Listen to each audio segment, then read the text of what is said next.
The three men plucked up the courage, and with Joe leading with the rifle and Ed over his shoulder with the flashlight, the three men burst from the tent. But no one was there. All they were met with was the darkness of the Alaskan forest and an eerie silence. The next morning they investigated the camp, but could find no tracks of any kind. Unhappily, they were forced to spend a third night camped in the bay. This time they spent the majority of the night awake, waiting for the visitor to return. They never did. The trio crawled out of the tent at dawn, realised the bad weather had completely passed over, and quickly packed up their belongings. Rather than heading to their next destination, the three men quickly returned home instead. They never spoke about their experience. How could they explain it to anyone? They heard some heavy footsteps, but no one was there. They were cold, wet and tired. The winds and rain were bashing their tent all night. Maybe it was just their minds playing tricks on them, or something explainable. It wasn't until 6 years later that Ed found himself with a copy of an old Alaskan sporting magazine from a few decades ago. He was flicking through when an article caught his attention. It was about the area he and his friends had sought refuge in all those years ago. The article spoke about how the area was once a thriving fishing village, and that a cannery had been opened there, but that a number of residents were fleeing the area, slowly turning the village into a ghost town. The reason? Workers at the cannery had apparently started to go missing. I guess he's putting weird soundtrack in the back of his video. I thought it was in my game, but it's in his video. In the area surrounding the village, Yeah, there's like a squeaking bodies sound. had apparently been It's discovered. driving me crazy. No one knew why it was that happening, sound. but the natives spoke of a large hairy man who lived deep within the woods. It was seemingly enough for the workers to flee the once thriving town, with armed security even being deployed to bring the seafood workers at the fish processing plant out. The article was dated 1935. The story was only referencing the first time there was a mass exodus from this area, but it wouldn't be the last. Ed's hands were shaking as he read the article. Had he and his friends encountered this thing in the woods? If they had stepped out of that tent just a few moments earlier? Would he even be alive to be reading this article? Welcome to the Tape Library. Tonight's episode was intended to be a series of short stories exploring the history and urban legends surrounding several infamous ghost towns. But I started writing the first section up and it kind of spun into an episode all of its own right. If you still want me to make an episode exploring different ghost towns, then let me know in the comments below and I'll get to that one soon. I forgot I my initially life dismissed this spell. story Damn as it. not really being anything that interesting. But the more I got into it, the more fascinated I got. It really is a great mixture of traditional folklore and modern day urban legends, all surrounding a very real mystery. Tonight we're getting into cryptids, unexplained deaths, ghostly apparitions, one-eyed tribes, and the creation of one of the most infamous ghost towns of all time. This is a wild tale and it takes place deep in the Alaskan wilderness. I think this will be a fun one. So get yourself a warm drink, dim the lights, and get comfortable. This is the horrifying legend of Portlock, Alaska. Portlock, Alaska as a story has really gained a lot of popularity over the last few years. On paper it's such a compelling, haunting tale. A small village somewhere out deep in the Kenai Peninsula, surrounded by dark, unforgiving forests. It's the perfect setting for a scary story, and that's exactly what you get from it. In 1950, the entire village was left empty. The story goes that numerous people were turning up dead in the area, and the entire village fled in terror because of what the locals referred to as the hairy man. It was claimed this man was responsible for the mangled bodies that were showing up in the lagoons, washed down from the streams that went deep into the trees. There is even a short story that appeared in a book in the 1970s, but it's apparently a much older tale that has been passed around by the natives in the area. There is a caveman in Portlock. The caveman is tall. The caveman is hairy. The caveman is a real person. He didn't want to live with people. He went to live in the forest. Wow. Soon his clothes were worn out, so his body became hairy. Soon his shoes were worn out, so his feet became big. He did not see anyone. This developer seems He did not talk with anyone. A little bit. Soon he forgot how to talk. He talked by whistling. He can see you before you see him. He will not harm you. He is like a big bear. If you bother him, he will bother you. This is the story of the caveman of Portlock. The story of Portlock begins in 1786, when Nathaniel Portlock, the captain of the British Royal Navy, found himself sailing through the area. He wrote fondly of the area to the south of the Kenai Peninsula, making note of the abundance of natural resources that the area offered. Just a few years later, in 1791, a commander by the name of George Vancouver explored the area, naming the bay after his ship, the HMS Chatham. This leads to some rather confusing naming of the region. It appears to be referred to as both Port Chatham and Portlock, interchangeably by people. Some have suggested that the bay is called Port Chatham, while the town was Portlock. Others claim that the area actually consisted of two very small towns next to each other.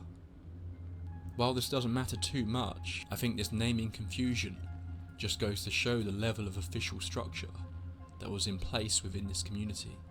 Over the years, people slowly headed towards the Portlock area to try and utilise the abundance of natural resources that Captain Portlock had written about. The peninsula was home to many Native Americans, but interestingly, the Portlock area specifically had been left mostly uninhabited and untapped for hundreds of years. In one of the stranger tales from the area, long before Portlock was officially established, a hunting party was said to be out on the waters, not far from the area, on a small canoe. Having not seen any other human beings for days, they were a little surprised to see a similar boat with another hunting group paddling along the water not too far in front of them. The hunters rowed faster to try and catch up to speak with the other hunters, but as soon as they grew close, the other boat appeared to be attempting to evade them. This strange occurrence only made the hunters more determined, and they rowed as fast as they could to catch up with the other boat. But when they finally did, they apparently saw something that shocked and confused them all. The men in the other boat initially refused to look at the hunters, shielding their faces in the darkness. The hunters expressed that they meant no harm and simply wanted to greet them and talk to some other people, having been alone for so long in the wilderness. The men turned to face the hunters, who claimed that they all had a single eye in the centre of their foreheads. The Cyclops men claimed to be from a nearby village, hidden away deep in the forest surrounding Portlock. They said they did not associate with the tribes in the area due to being mistreated for their unusual appearance. The two groups apparently traded supplies and then bid farewell to one another. No reports of a one-eyed tribe were ever made in the area again, but I thought it was a fascinatingly weird legend that adds to the general strange feel of the area. It wasn't until the early 20th century that Portlock was officially established. An American fishing company brought a fleet of boats to fish the mostly calm seas around Port Chatham, and soon realised they could set up shop here for a considerable amount of time. A cannery and fish processing plant were opened up, mostly to prepare and package salmon. But the community quickly grew, seeing a coal mine, sawmill, logging companies and fur sellers all popping up throughout the village's short life. A school and post office were also opened. Port Lock had very quickly become an active and bustling outpost. Many of the workers were local Aleut natives. Most of the native tribes that reside in Alaska apparently have tales of creatures that resemble what many in the US would refer to as Bigfoot. In the areas surrounding Port Lock, the creature is known as Nantinaq. There is some debate about what that name would translate into in English, but interestingly it's very similar to the name given to a similar folkloric creature by Alaska's Dena'ina people. Their version is called Nantina, which chillingly translates to the ones who steal us. Stories of a wild, hairy half-man, half-beast have plagued the area long before the settlement of Port Lock was officially opened. Although as this is mostly just oral history, stories of the creature have either been lost or warped with time. No definitive description of what it looks like or how it would behave is seemingly available. In some versions of the legend, the hairy man, as it's often called, isn't an animal at all, but a man who has somehow transformed into a beast of some kind. The recurring parts of the story, however, always centre around it being very large, walking like a man, and covered head to toe in fur. Oh. If such a thing were to exist anywhere in the world, the Kenai Peninsula, an area of Alaska that has been known to produce exceedingly large bears, and gives miles and miles of thick, dense, uninhabited forest to hide in, would likely be an ideal candidate. Many of the residents of Port Lock in the early 20th century would have passed these stories off as simply native folklore, a way to convince children to not venture out into the forests that were likely full of very real-world dangers, and those dangers were often large and furry. This all changed in 1905, however. The exact timeline of events in Port Lock is tricky to get definitive information on, but seemingly, just 5 years after the official creation of the town, a number of people had gone missing in the wilderness surrounding the area. And this shouldn't be that surprising in some ways. Alaska is a dangerous place, especially in such an isolated area in the early 1900s. However, according to the legend, this wasn't just a case of people going missing. A number of bodies were found, including dismembered limbs, washing up on the shores of the lagoons. Apparently all of the native workers in the fish processing plant walked off the job that year, claiming they were leaving because Port Lock wasn't a safe place. Something was in the woods, something that was killing people. Fearing they would be next, the workers quickly departed. Apparently the fishing company were concerned enough to send armed security to escort the workers out of the area. This was the story that Ed would read about in a magazine decades later, and would mark the first, but not final, mass exodus from the town. After a year or two, the workers mostly returned to the town, but the whispers of something living in the woods continued. Much as the local natives had for so many years, parents began not to let their children play alone too far from the dwellings and main area of the town. In 1923, a Port Lock resident reported a direct sighting of the creature that lived in the woods. Sergius Moonin was 16 years old at the time, and was walking along the shore with his girlfriend to check the fish traps that had been left out overnight. As they were walking, the pair heard what they described as a piercing, whistling sound that was so loud and intense it caused their ears to ring. Whistling sounds were something that the Nantinaq was said to produce. Obviously aware of the legends that surrounded the area, Sergius' girlfriend said they should leave immediately. However, just 1 week later, the pair were walking towards the creek again when they heard the sounds of footsteps. loud, clomping sounds in the sand, coming from just over the ridge in front of them. The pair carefully crept up to the edge, and there they claimed they saw it.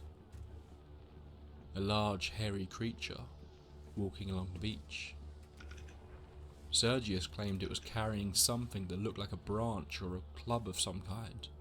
His girlfriend almost screamed as she was overcome with fear from the sight of it, but he quickly placed his hand over her mouth. They watched the creature walk off into the distance, Nothing. before disappearing into the tree line. They rushed home to tell their parents what they had seen, but none of them believed them. Around this time, the Anchorage press started reporting stories about the area. Rumours were spreading that a similar creature had been spotted hanging around the entrances to one of the mines, and that trees had been found uprooted and thrown to the ground, or even placed back into the ground, upside down. But the hairy man living in the forest wasn't the only strange tale that appeared around Port Lock at this time. The area is often described as being haunted, or housing some kind of evil within it, although specifics about what exactly that means are not really available. One native woman from the area spoke of a mysterious apparition of a woman who would appear and disappear on the cliffs that surrounded the bay.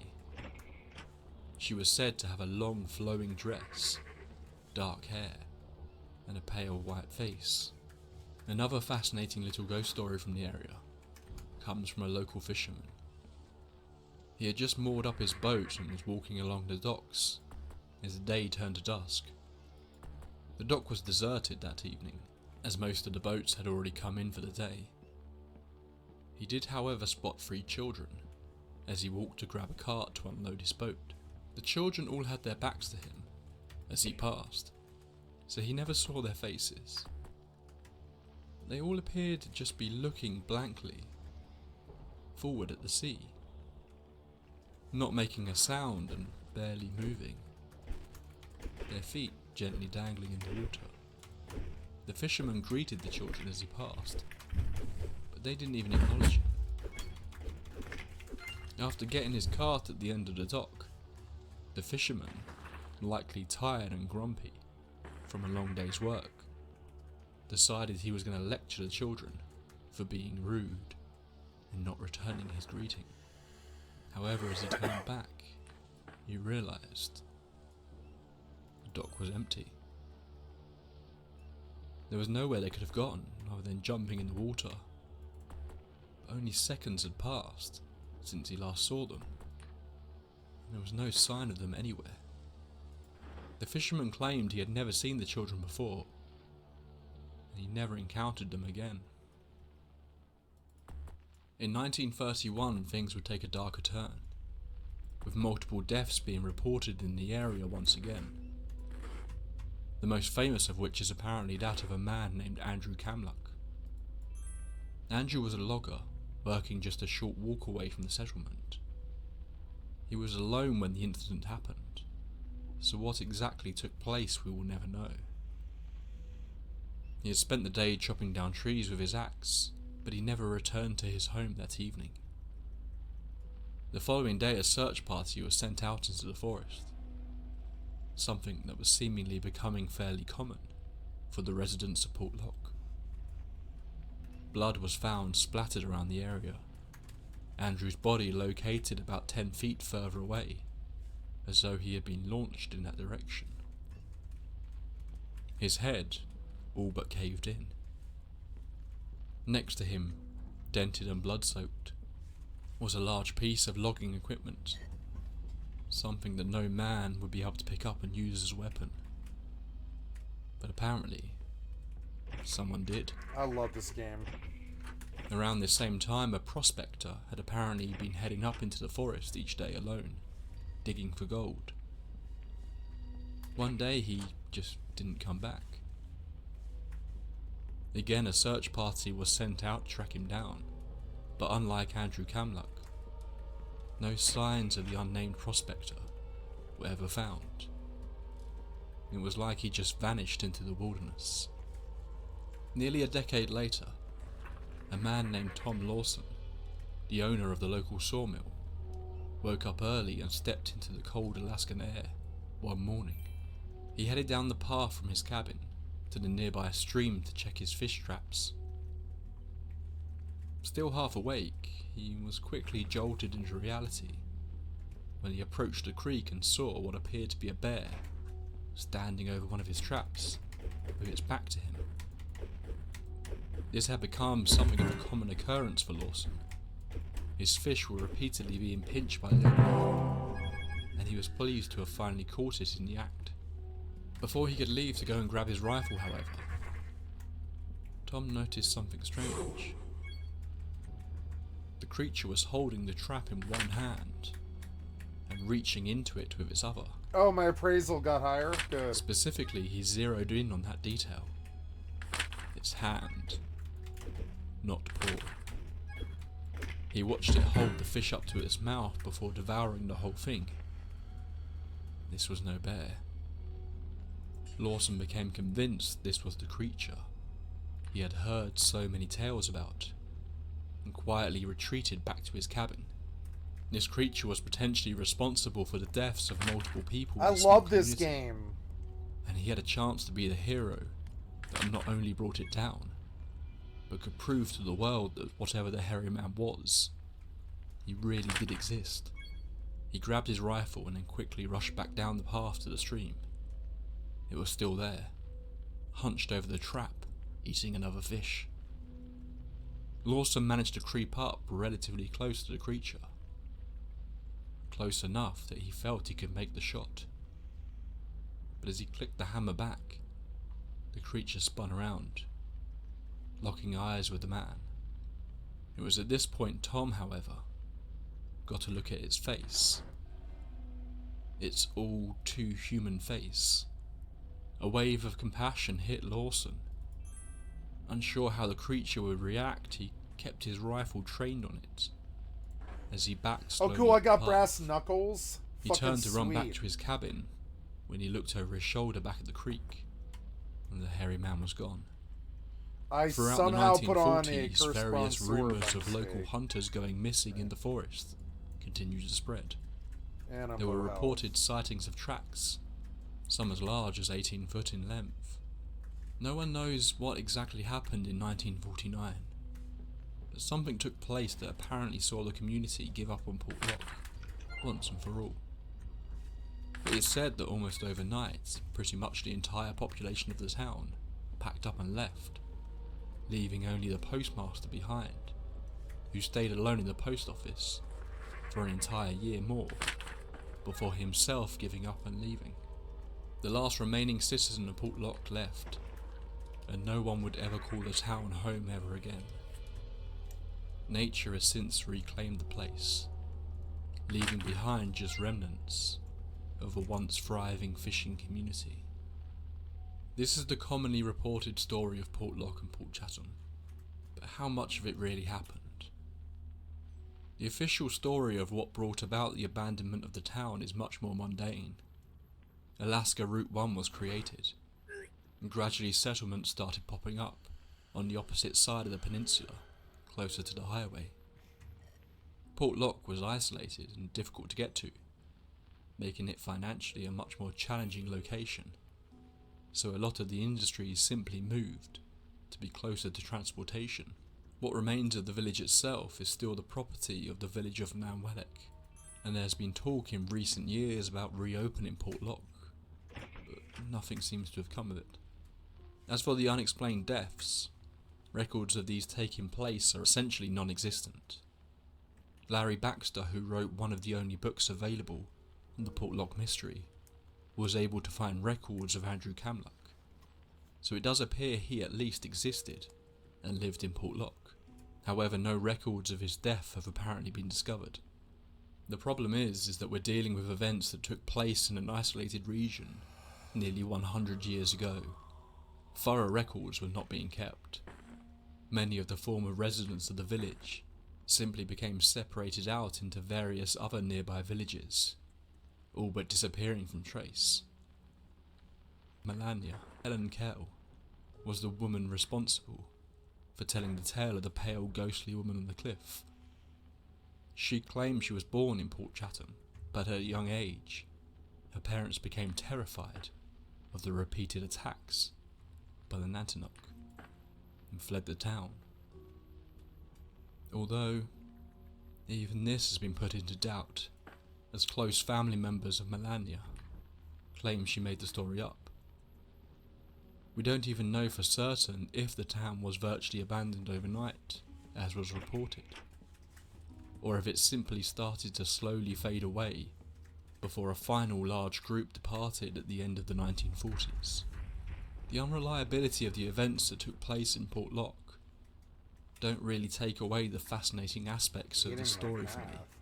So cool, man. It feels like the perfect mix of old world folklore with modern day progression, as though people had brought their modern sensibilities to an area that did not welcome them. Were the strange tales of a creature living in the forest true? Or were the apparent deaths simply the result of people falling prey to the very natural dangers of Alaska? Had the Nantinaq really called the area home for centuries? Or was it simply a way for the Native Americans to keep their children safe? The events of the Portlock abandonment predates the cultural fascination with Bigfoot that sprung up particularly in America across the following decades. Yeah. Over time, Portlock has become a source of fascination for those interested in proving the existence of the creature. But due to its remote location, very few expeditions have taken place. A number of people have claimed to see the hairy man over the years, but no notable evidence has been captured, beyond recordings of odd sounds. I'm gonna at best. send this to my stepdad. He's And the area has also become something of a hotspot for big apparent Bigfoot UFO fanatic. sightings, He believes with in the numerous Sasquatch. reports of strange lights in the sky having been spotted. We may not know what actually I said happened I've seen in stranger Portlock, things. but if the plans to reopen the village do go ahead, maybe we'll find out in the near future if something in those forests really does want to be left alone. That's all for this entry into the tape library. As always, if you enjoy stories of the paranormal and the unexplained, then please do subscribe to the channel. Also, if you would like me to go ahead and do that proper Ghost Town episode, then please let me know in the comments below. I'm not 100% sure what the next episode will be yet, as I'm working on a few different scripts, but over the coming weeks we'll likely be delving back into the world of cursed films, and I have 2 episodes covering some very interesting haunted houses planned. I know you will love those episodes. Until next time, pleasant dreams.